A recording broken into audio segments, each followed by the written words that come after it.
Welcome to The Thriving Marriage, the podcast for those who want to get their spouse back in love with them and truly thrive. You'll learn why 95% of people don't save their marriage and the secret method no one else is talking about that will change everything for you.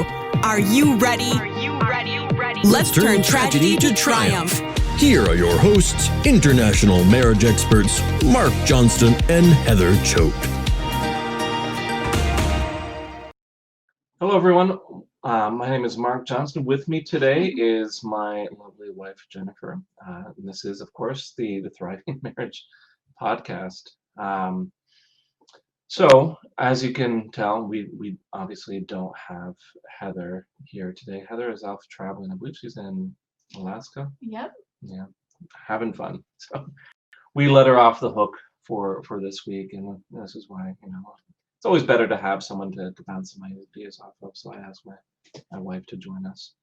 So as I think we announced the other week, today we are going to be talking about building emotional connection, even if your spouse is wanting out. Now, this is, of course, I'm going to put some caveats on this. This does not mean that you're going to go from 0 to 100 in just a few short steps. But this is where you would want to start, and the basic principles on how you would actually build a connection, even if there's been a lot of pain and hurt and whatnot. But before we get to that, we always share a client win. And so this week is from Kevin, with permission from him. So he says that there's been more positives since the weekend. Wife is talking about finding apartments for a new job and is asking for his advice.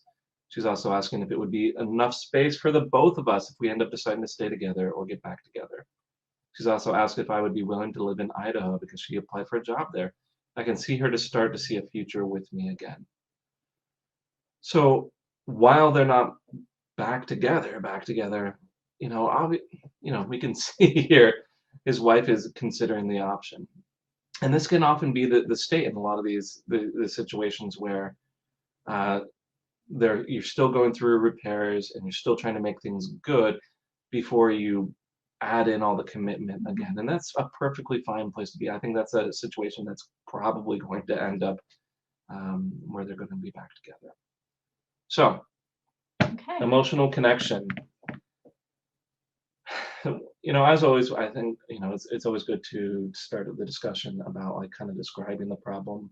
Okay. And we I think it's a good place to start talking about how emotional connection is lost. And I don't know about you, but I think that this is not an uncommon thing. I think it's, I think as children are introduced and the jobs get more stressful, I do think it's really easy for some emotional connection to go away. What do you think happens, Jen? I think you're right. You introduce stressors, and when relationships are new, the focus is on just the relationship. Mm-hmm. So of course it's going to go well. Your focus is there. You divide up your focus, you can lose some connection. It's just, it seems like a general principle. So you don't want to lose that connection. So what would you do? Well, I do think that I don't know if you've ever seen the statistics. I remember being shown at some point. I don't even remember where. I think it was in school at some point. But there was like a chart looking at just general life satisfaction. Mm-hmm. Have you seen that chart? I think we took the same psychology class, so I think I remember seeing that too. It was a funny thing, and life satisfaction was going well, and then about like the mid-20s, somewhere in there, it just does a nosedive. Yeah, until the kids went to kindergarten, and then whoop. Yeah. There was so then a period of about 10 years, and then it goes a little bit up. And then I think it was around starting in the 40s or 50s, basically. The teenager years. And poor kids start leaving the house. I mean, it's not just children. Right. It's maybe reinventing yourself. Like, what do I want out of life? Evaluating things again. I guess, Make things rocky. At that point, you maybe have more resources and whatnot. But and there might be other stressors besides children. You're focusing on your career, you're having to build it up. But the point here is, a lot of people, it takes a nosedive at those, I would say the first 10 or 15 years of a marriage. And it's really easy for there the relationship to become neglected. Mhm. And this can certainly lead to a loss of emotional connection. The other scenario, though, is if the relationship becomes unsafe for an unsafe emotional environment. So we're talking about things like abuse, or we're talking about consistently being shut down. I would say more harmful things are absolutely going to kill off emotional connection. I know, like even like you and I, when we have our tips or arguments, uh, I would say that absolutely those are times when I don't always want to share everything. You know what I Right, mean? right. And you might be afraid if you're in a bad mood. If I open up, I'm just going to get jumped on. Mhm. Even if it might not be true. You just might think that in a bad mood. Like So in general, people. we're very open, about our relationship in terms of sharing what goes on. And I will, one of the frequent points of contention that we have, is it's all right to Sure. okay. One of the frequent points of contention, and I actually want to talk a little bit about this. We're going to talk about why this happens.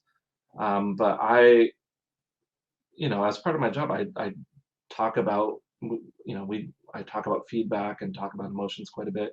And Mhm. sometimes I complain that it's a little bit hard for you to hear some feedback or Mhm. hear some negative emotion from me, and it Yeah. makes it harder for me to share things. This is Right. something that I've Right. shared. What we were talking about this like last night while Mark was preparing. We're talking about how I feel like I'm in the majority of people where it is hard to hear negative feedback. But Mark, who spent 15 years and in school constantly receiving feedback, um, has gotten pretty good at it. But for the majority of people, including me, I don't always like hearing negative feedback. Even if the feedback is meant to facilitate things going in a better direction, it can sometimes be hard to hear that things are not going well right now. But basically, what I'm getting at is this is something else that if you're not on top of it, if you are not aware of it, over time can lead to what I was describing, an unsafe emotional environment where people stop connecting emotionally, and that all shuts down. Yeah. And these are tend to be the big factors that kill off an emotional connection. It's the neglect or the act of shutting down of emotions, and then at that point, there's not really a whole lot of incentive Mhm. to share, to have that emotional connection with Yeah. your spouse. So what I wanted to talk about, was, now that we know what happens more or less, I wanted to talk about some principles that are important with emotional connection. It's going to be difficult for me to say in a general podcast like this, do this, do this, do this. We're going to get a little bit into repair, Mhm.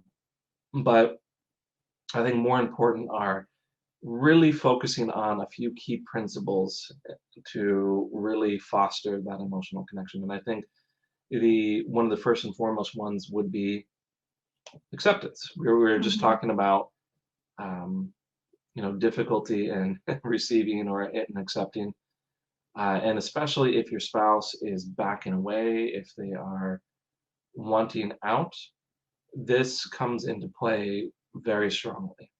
Yeah. So let's talk about that for a second. Um, Acceptance. okay, so one of the reasons why it's hard to receive negative feedback, I think maybe for me and for others like me, my personality is it's hard to see other people having a negative emotion like sadness or anger and not feel some responsibility towards that. And Hmm. then maybe some judgment because like, hey, like, why are you angry? Is it about me? Like, did I do something? So just like accepting, hey, people can be sad, mad, angry, and it's okay. I don't have to like join them in that space necessarily. I can just be okay with other people feeling the way they feel. There's acceptance for someone else having emotions. I think we discussed this the other night. When we take this sort of idea and put it to an extreme, where there isn't a lot of acceptance, where you have a hard time seeing other people with negative emotions, that taken to an extreme is actually it's a mental health disorder. Yeah. It's essentially what the characteristic, it's the defining factor for borderline personality disorder, where you see other people reacting with some emotion and you take that onto yourself, or vice versa. You feel something and you project that onto other people. Right. Like I'm angry, therefore you must be angry too. Is that what you mean? Yeah. Yeah. Okay. And this is why there's a really high need for acceptance. You know, a healthy relationship has those boundaries. Like I can feel something and it doesn't have to reflect on you, or vice versa. Right. And what you said is like it's good to have these boundaries, but that at the same time want to be curious about the other person. It's not like you're just like fine, be angry and like just kind of And then like ignoring just back it. off. So it's more like, okay, it's curious that you're angry. I'd like to find out why without feeling upset about it myself. Well, I think that's why the Mhm. word acceptance is important. It's not just you there are having your emotion and I'm going to leave you to it. It's I Mhm. can see that you're having an emotion. It's okay that you have Yeah. some emotions. Maybe they're even negative emotions, and that's fine. I'll be curious about it. I'm going to accept it. I'm going to. Mhm. We were talking about this kind of nebulous sort of concept of holding a space for emotions. Yeah. I find this hard to describe, but this is essentially what it's about. Um, and you know, Mhm. and we've talked about how when we are having really good discussions, there is a space for people to have their Mhm. emotions. And then there's a space to explore, why am I having this emotion? Instead of just trying to suppress it, maybe asking, where is this coming from? Because your emotions are trying to tell you good things usually, even if they're bad things. That it seems like a negative emotion. Like your anger might be saying, oh, I didn't say no this time when I should have said no. I didn't actually want to do this activity.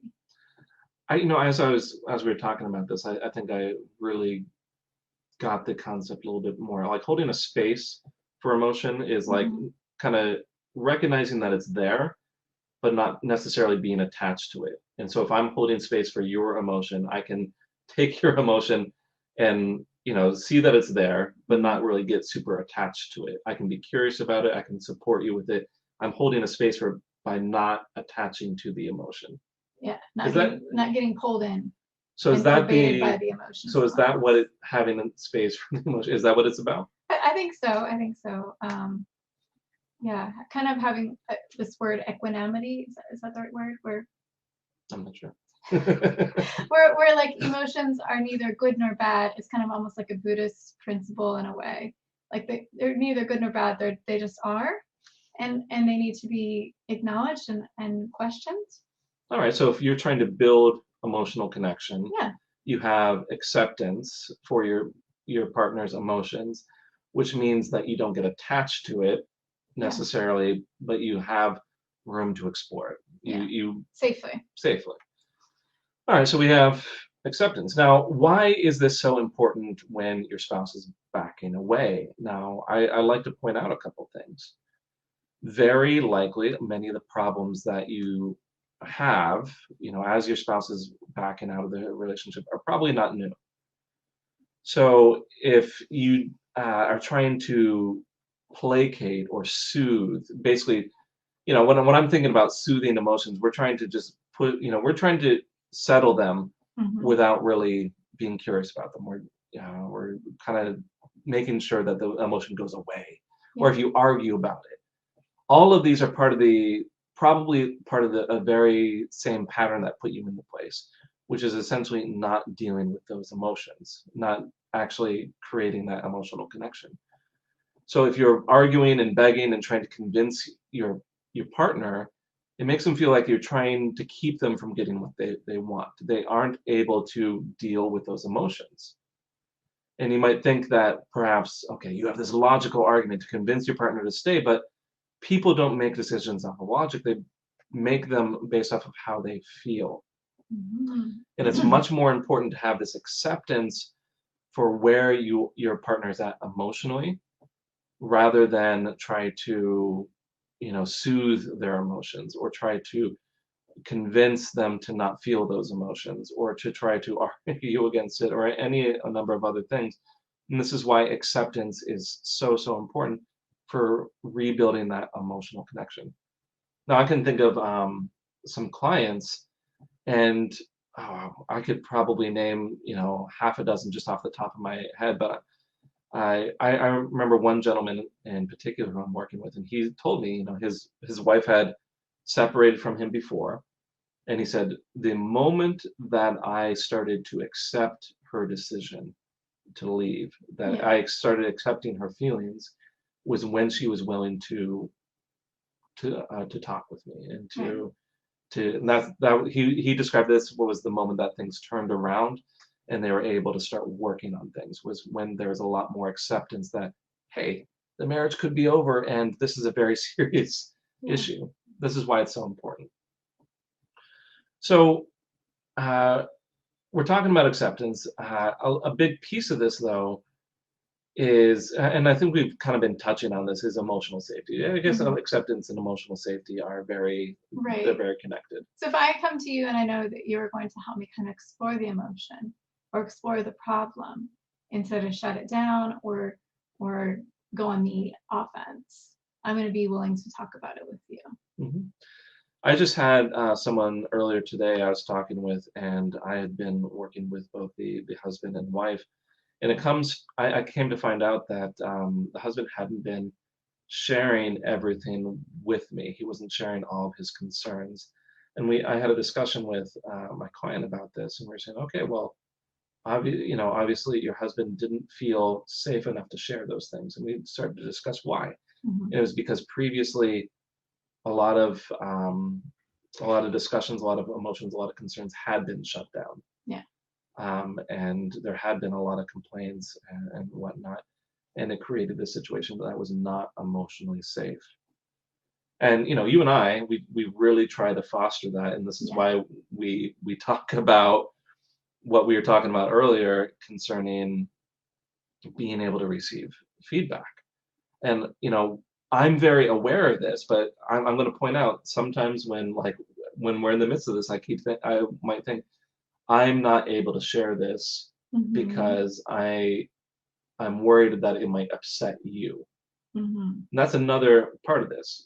Right. It's judging like the intentions of someone else almost, like before they've even had a chance to respond. You're already like, hey, they're going to respond negatively to me. So like that can get in the way of safety, like judging someone else's state to receive you. So yes, there is part of it that's on my end. I'm already assuming what you're going to be doing, but then at the same time, we've this complaint has come up because there have been times when I try to share things, and it upsets you. Not for me. That's a really hard thing. I'm going to put out. I'm not having acceptance, or I'm not holding a safe space for her being upset or her reacting to my emotions, but it's also partly because in those moments when we're a little bit more stressed, I'm just gonna say you in those moments you weren't holding that space either. Right. But then we always circle back. We do. Yes. Always. And we do talk about how can we make this go better in the future if we have moments that weren't so great.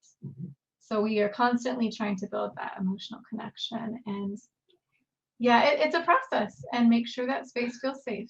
Yeah, I want to point out, we're talking about some of our personal relationship issues, but we're able to talk about this because we're very aware, we're very open, and these are things that we try to work on a consistent basis. So it feels safe talking about this. Yeah, otherwise we wouldn't open up about this. So. Right now we're holding some safe space for these topics. Right, and this is an everybody thing. Like, I think John Gottman talked about marriage styles, and even like the ones that seem like they don't have problems, it's just like they're not talking about it. So like you're a different person, I'm a different person. We have different responses to things, and so there's going to be a natural ebb and flow of some disagreement or some things that need to be talked about, and that's normal.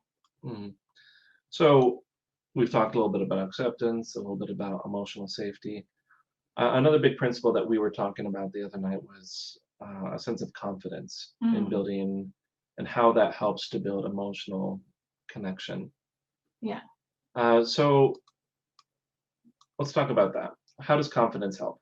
I feel like actually out of all the topics so far, this is probably the most impactful one, because confidence is about feeling safe in your own self. Like, I feel good about this. It's okay if someone else doesn't. I don't have to feel threatened. I'm okay. So it's just that this confidence is feeling okay with the situation with yourself. So that you can talk about it because you won't be rattled. You're grounded. So I'm going to give an example, and this time I'll point out my mistakes. I know that there are times, say, if I'm stressed or if I'm hungry or not feeling well, I might complain about. I might say, okay, I might put some complaints out to you, like our frequent. We have our favorite complaints, so it might be about wanting to spend time together or feeling not feeling all the care that I'm looking for, or whatever it happens to be. And you do something really interesting. Oftentimes when I do that, and especially if you're in a good place, you respond very confident. Well, maybe because I feel like, hey, I have given a lot of care. Here's how I've given you care. Here's how I'm loving you today. You should feel like not you should, but I'm hoping you feel cared for. Tell me why you don't. And that last part is important. It's not just challenging what the other person says. If you just say, No, you should. I like that was the wrong word. You should not. Well, no, I mean, if you approach it and say, well, no, I have been giving you care, that would be, basically dismissing what I say. But what you tend to do in these moments, when you are confident that you actually have been caring towards me, you say, no, look, I did this and this and this, but I can see that you're upset, and I want to hear about that, and I want to. And this is one of the things that we do well. And I think another key there is saying, hey, maybe this has nothing to do with me in a way. Like, I'm wondering if you're having just an off day, because I was giving you care, like how come it's not reaching you? Like, I'm wondering what's going on. So that's the curious part, like getting curious about someone else and feeling okay with what you've been doing. Or you can even acknowledge, yes, I'm sorry I wasn't there for you today. I felt extra busy and I'm sorry. Let's plan for, doing something special tomorrow. But in all these statements that we're talking about, it's about what makes it work is about that confidence, is basically being satisfied or being okay with your own state. Yeah. We were talking about different principles last night, but this almost sounds like it's connecting back to that emotional safety, that acceptance, or holding a space for the emotion. Yeah. Because if I'm confident in my own state, it means that I don't need to attach to some of these emotions that are really swirling around. And I can hold some space to it. I can say, hey, look, I know that I've done this.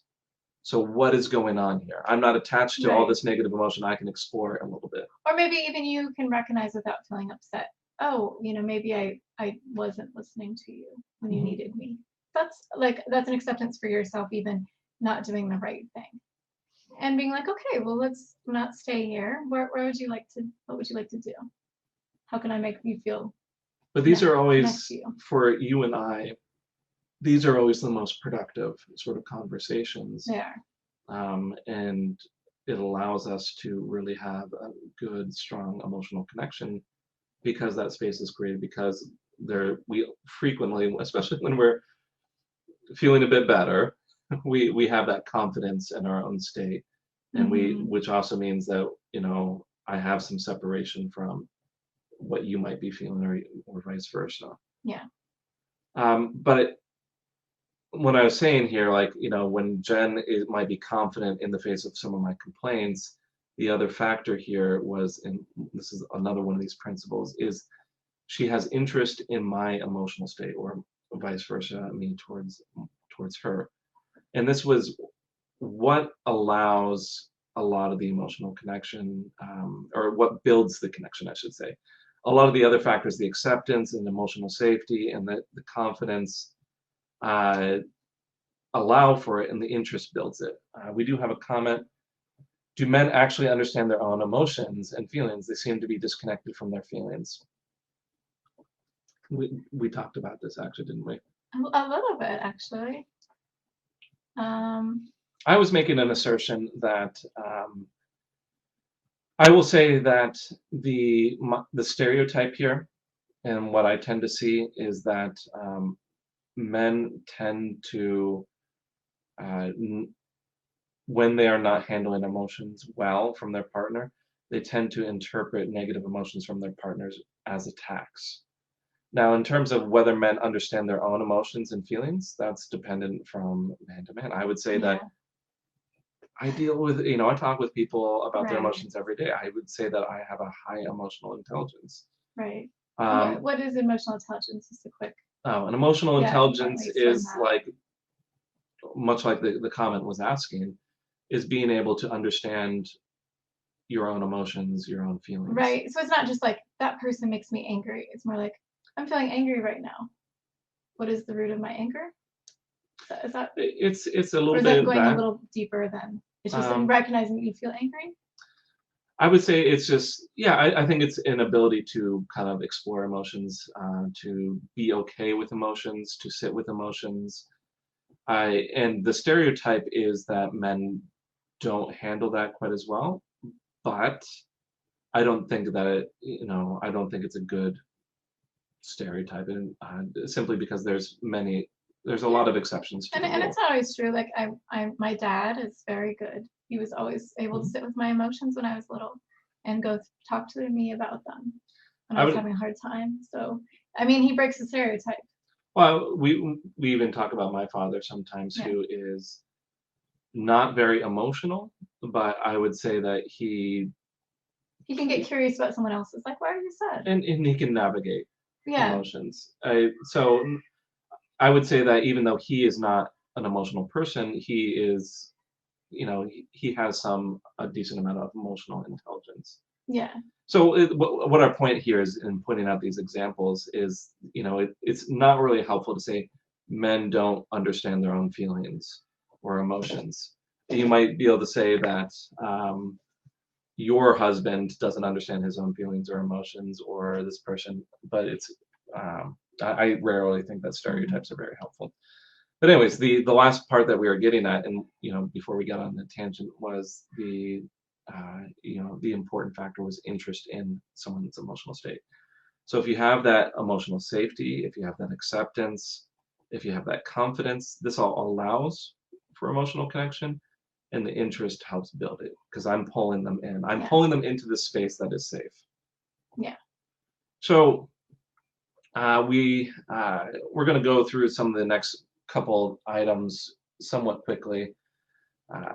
We got started a little bit late, but we're going to keep going here. So I wanted to talk briefly on repair, because we're talking about, like what's important for emotional safety, but the topic today was how to build emotional safety even if they want out, which to me warrants some discussion of, okay, well, how do you repair that emotional connection if it's been damaged? Mm-hmm. And as Jen and I were talking about, we just like talking about these sort of principles, when I'm coming up with material and whatnot. So we were talking about 3 items. It was about resetting expectations, about consistency, and follow through.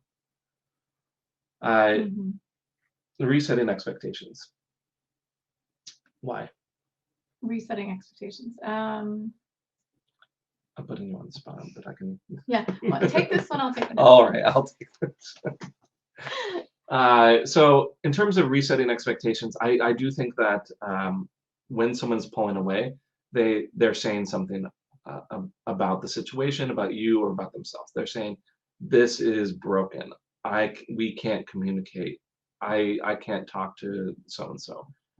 And it's important to set an expectation for what's going to happen if you're going to repair it. Okay. Meaning, like, if you just dive into this, and they don't know what to look for, they're going to keep running along with their old narrative about this is broken. So it's important to say, hey, look, I'm going to, this has been very painful. Yeah. It's important to me that we communicate better. I want to make sure that I'm listening better. I'm going to be checking in sometimes. They might not believe you.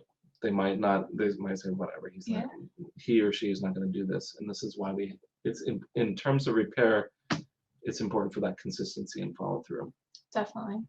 Because you want to build up this belief, this efficacy, like that things could be better, or I can hold a safe space for you, or I will listen. I know in our program we talk about home messages, and this is oftentimes what we touch on in home messages. And for those of you who don't know, what I call home messages, it's basically affirmations. If I'm trying to build up confidence, I'm going to say I'm a good person and I deserve better. But home messages are affirmations for someone else, a message that you keep repeating that you support with action. Like I can hold a safe space for others. Yeah. I can listen to other people's feelings while feeling confident in myself. Well, and this is the message that you might put in front of someone else, like, hey, I want to be that safe space for you. You might come back to this message over and over again, and then you demonstrate that with some action. Over and over and over. Over and over, you have that consistency and follow through. But it's important to have the message connected to it. So in terms of resetting expectations in trying to build emotional connection, the expectations that you want to set are a lot of the principles that we've talked about today. Hey, I want to make sure that I am accepting a little bit more when you have something to say. I want to make sure that I'm a safe place for you to share something. I want to make sure that, I'm confident enough that, I don't get rattled when you have something hard that you want to share with me. Yeah. And these principles that we talked about are a lot of the expectations that you might want to set and then follow through on. And this, like I said, this was the beginner's guide. This was the first steps, the first, basic ideas. But this is what you want for building or rebuilding emotional connection. And I think if you don't have a good starting place for understanding how you want things to look, like how you want to be there and have the acceptance for others, just kind of think about what kind of space would feel safe for you. Like, what would you need to be able to open up to people? And maybe like write that down, like kind of really explore that idea, and then be like, okay, now I want to go forth and be this for other people. Yeah, some empathy. Well, for yourself too. Like, I want this for myself, so I'm going to create it for others first. Yes, exactly. So we're going to wrap up today with the marriage myth buster, with the myth of that logic wins arguments. We touched on this very briefly. Right. So the reason why we had this one right here, a lot of people will approach these things like, my spouse is leaving. I need to convince them to stay. They need to stay because the kids need them. This is a logical argument, and yes, it's a logical point, and obviously, it should result in your spouse staying with you, but it doesn't. People think that they're illogical. They think they make logical decisions, but the emotions are always the driving force. And then maybe they'll get some logic to back up that emotion they're feeling, but not the other way around, usually. The thing is that and I see some comments. I want to answer a couple of the comments here before we finish up, but I want to finish this point. The thing that I always tell people is that emotions are always valid, even if how they came to those emotions is not. So for instance, I might say, Jen doesn't care about me. The emotion needs to be addressed and is a valid emotion, even if how I came to that conclusion might be a little bit off. Right. It might be inaccurate. Right. And this is, going off of the example that we were talking about earlier. And so it's much better, if you're trying to, well, first off, I'm going to say you shouldn't try to win arguments with your spouse. But if you're trying to help the other person to feel good, if you're trying to get through an argument, if you're trying to convince someone else, helping the other person to feel good is much more effective in gaining cooperation. Always. So we have a couple comments. that I want to address before we wrap up. So what does one do if their spouse won't talk about their emotions or feelings, or doesn't want to deepen the conversation other than I don't know, or I don't want to talk about it? This is where, once again, having that confidence and acceptance allows for it, but this sort of situation is at a very low level of emotional connection. And what did we say? We said certain things allow for emotional connection and other things build it up or draw them in. And the big factor here is taking interest in their emotional state. And I think that's always a good way to get that going, even if they don't elaborate. If you are consistent in saying, hey, I noticed that you seem upset. I'm interested in that. I want to understand that. They might say, well, I don't know, why are you talking about that? Well, okay, if they don't want to talk about it, that's fine. You need to have some acceptance, but you might continue next time that they seem upset, or even positive emotions. Hey, you seem really excited today. You seem really happy. Why are you so happy? That's a really good idea that you brought up that idea. The emotional connection sometimes is touching on those good things, the wins you've had. And sometimes people don't. They don't touch on that enough. I think those are really pleasant conversations when we notice each other's happy, positive emotions. But yeah, the big principle here is be consistent with taking notice. Just call it out. Hey, I noticed that you are this. I want to understand that a little bit. The way you put that sounds very like the threat is low. I noticed that you feel. Like, why do you feel upset? Is a lot more, I can already feel myself clamming up if someone's like, why are you upset? Whereas if they said, I noticed that you were looking a little upset today, that feels safer. There's a difference. The next comment has a good suggestion. They're starting with the repair. They're saying, one of the things that they say is, what is something you have not wanted to tell me? And I'm going to point out what principle is at work here is a lot of that acceptance and emotional safety. Here's something that you might have been uncomfortable sharing with me, and I am okay with hearing that. Right, and you can even acknowledge it. Say, it seems like you're not okay telling me everything right now. I'd like to get to that place where you can share things and feel safe.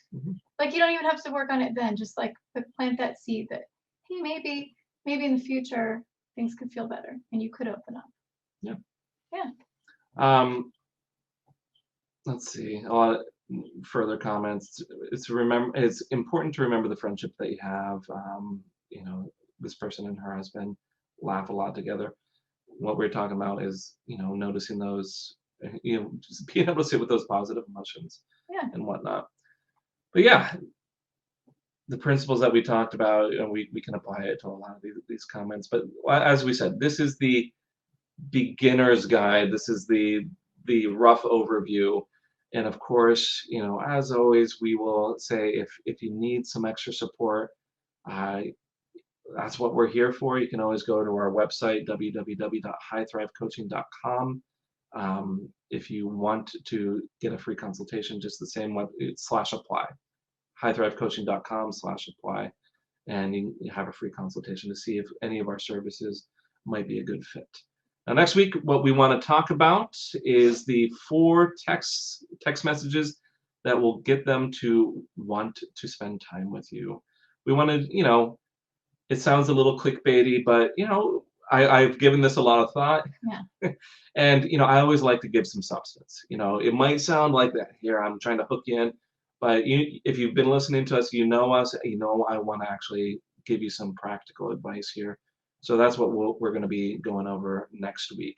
This is in connection to a mini workshop that we are putting together. You all told us what you wanted to hear. You said that you wanted the text messages that will get your spouse back, and we want to give you some preview. And like I said, we will be having the mini workshop coming out later.